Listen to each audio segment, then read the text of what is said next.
रात कोई भी गांव वाला बाहर नहीं निकलता था, क्योंकि उस गांव में एक भूतिया समोसे वाला था। वो भूत रात को गांव में समोसे लेकर घूमता था।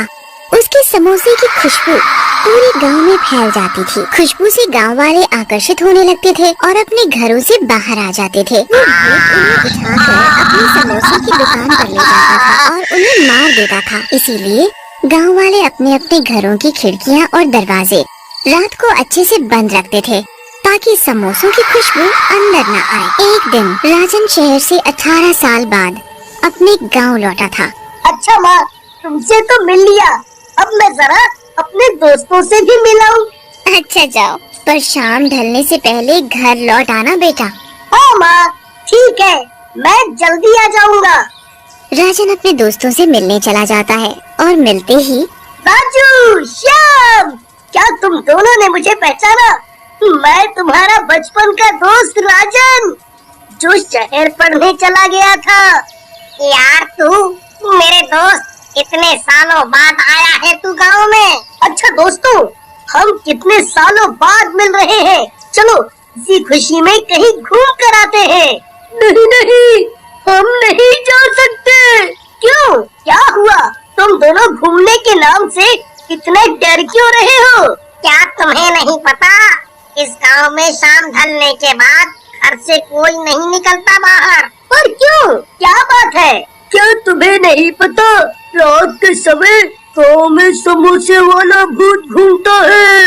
जो भी उसके समोसों की खुशबू सूंघ लेता है, वो भूत उसे उठाकर अपने साथ ले जाता है और उसे मार देता है। शायद तुम्हें भूत के बारे में कुछ नहीं पता, इसीलिए तुम भी खिड़की दरवाजे अच्छे से बंद करके सोना।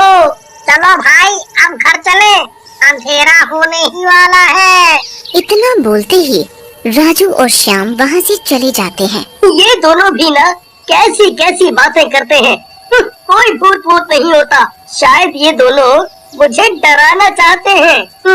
अगर कोई ऐसी बात है तो माँ से जाकर पूछता हूँ।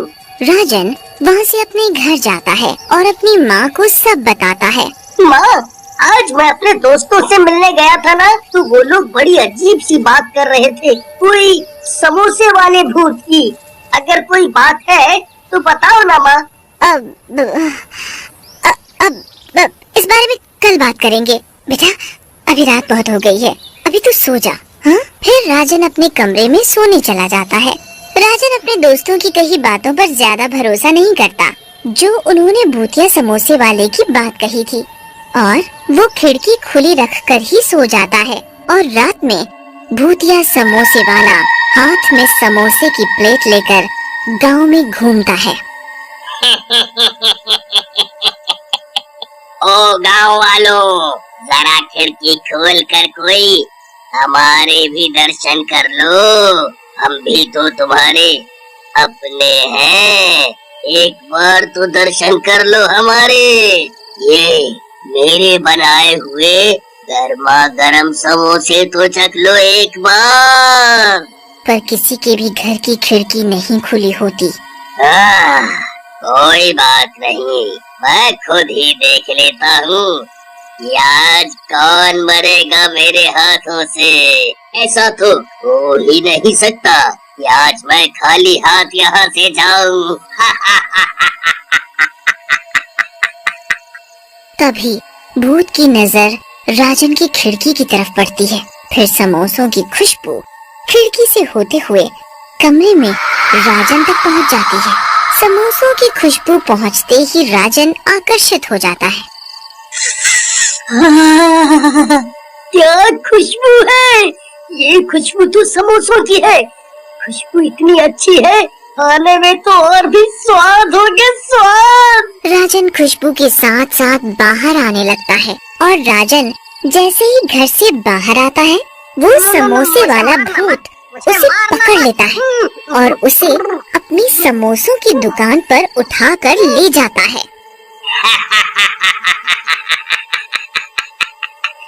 आज का शिकार मिल ही गया।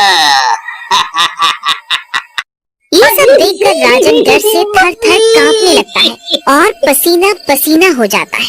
मुझे मुझे मत मारो, मुझे जाने दो। मुझसे बहुत बड़ी गलती हो गई जो मैंने अपने दोस्तों की बात नहीं मानी और खिड़की खोलकर सो गया।